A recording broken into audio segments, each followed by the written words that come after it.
Elle partage sa passion, devrais-je dire ses passions, entre l'écriture et le cinéma. Et très bientôt, Émilie Duroux va lancer son premier recueil de poésie qui a pour titre Gachacha. Alors, je lui souhaite la bienvenue. Émilie, c'est la littérature ou c'est le cinéma dans un premier temps? Hum, C'est une bonne question. Je pense que tout ce qui pouvait être créatif ou m'amener à sortir un peu d'un quotidien que des fois je trouvais difficile m'intéressait. Et très petite, c'était beaucoup les livres, les histoires. Même avant de savoir écrire, à Noël, je faisais des genres de petits livres sur des petits papiers Kleenex que je reliais avec du scotch tape et j'offrais ça à ma famille. Et bon, mon grand frère et ma grande sœur me disaient, mais t'as rien écrit? Puis j'étais, si, si, puis je leur montrais.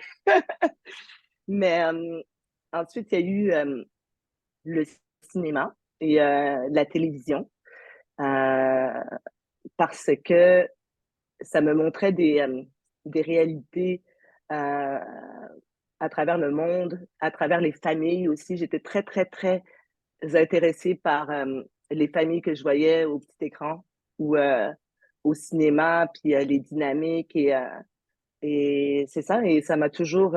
en fait, j'ai jamais imaginé faire autre chose que grandir, évoluer dans ce milieu. Ouais. Alors, le côté créatif t'habite, ça, c'est très évident. Mais j'aimerais savoir pourquoi publier un premier livre qui est un recueil de poèmes. C'est c'est une très bonne question. Euh, Moi, j'avais un peu, je dirais pas abandonné, mais sauf que j'avais quand même consacré ma carrière à aider des créateurs à amener leurs projets à terme.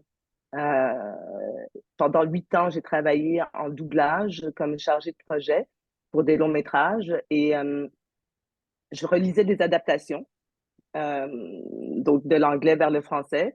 Je donnais des notes et j'adorais ça, en fait.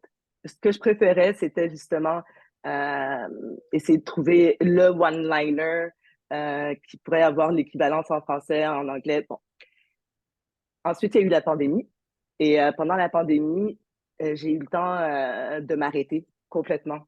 C'est comme si, avant ça, j'avais jamais... Je suivais une genre de routine qui était bien installée et que je remettais pas en doute. Et pendant la pandémie et pendant les moments d'angoisse, d'inquiétude et tout ça, mon mari et moi, on a décidé de faire des exercices d'écriture le soir pour s'amuser parce qu'on adore les mots tous les deux.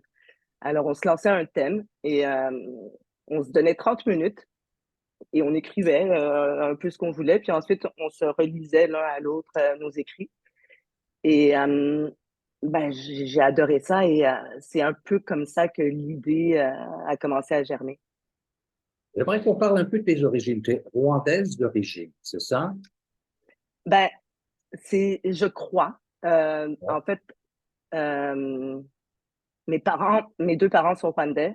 Euh, je suis née au Québec, mais oui, je suis rwandaise d'origine, en effet.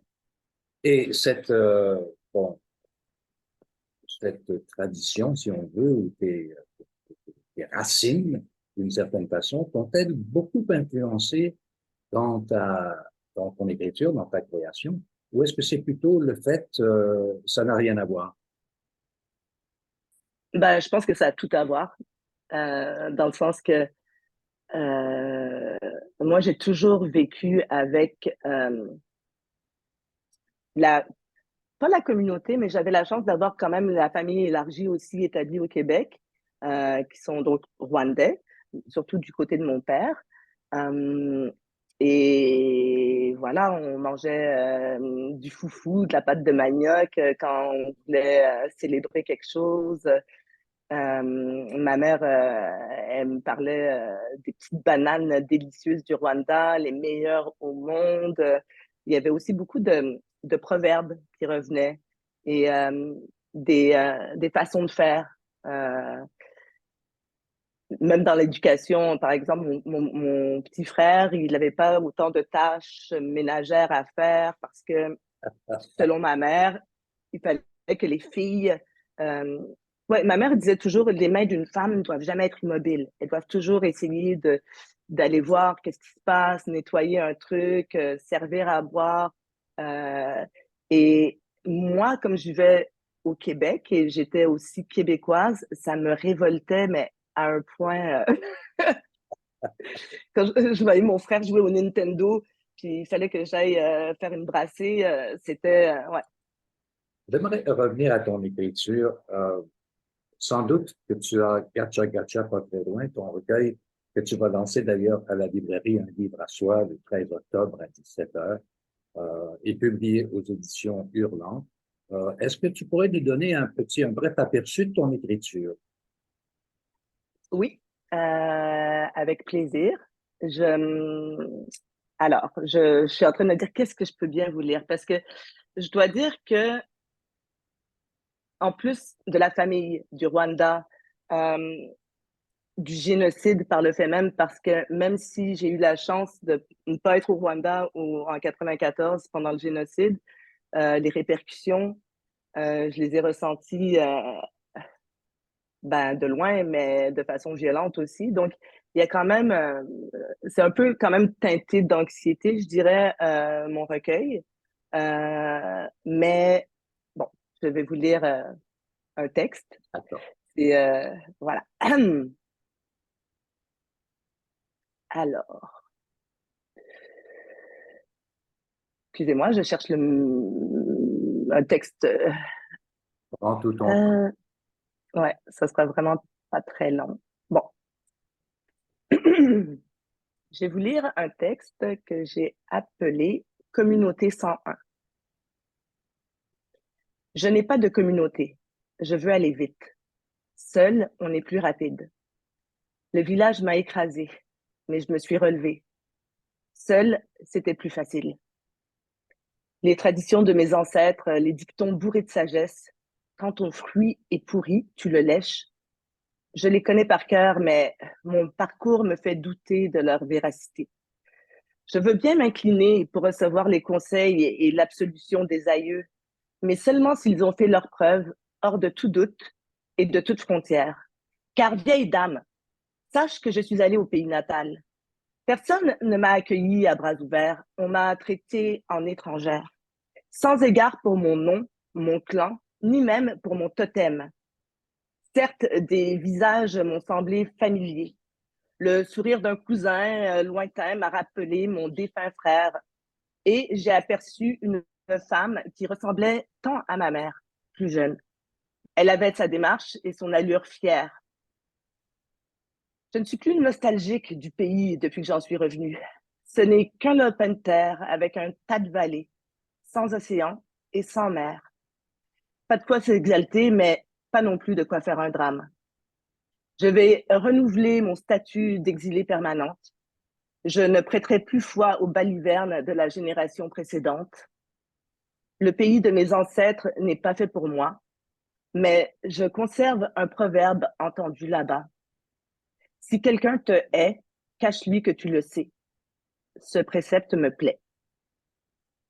Oui, écoute, je vais tout simplement là-dessus mettre la page couverture de ce recueil de poèmes, Gacha Cha, et j'ai été très ému par ta lecture, mais surtout par le contenu. Tu racontes de façon poétique une situation qui a été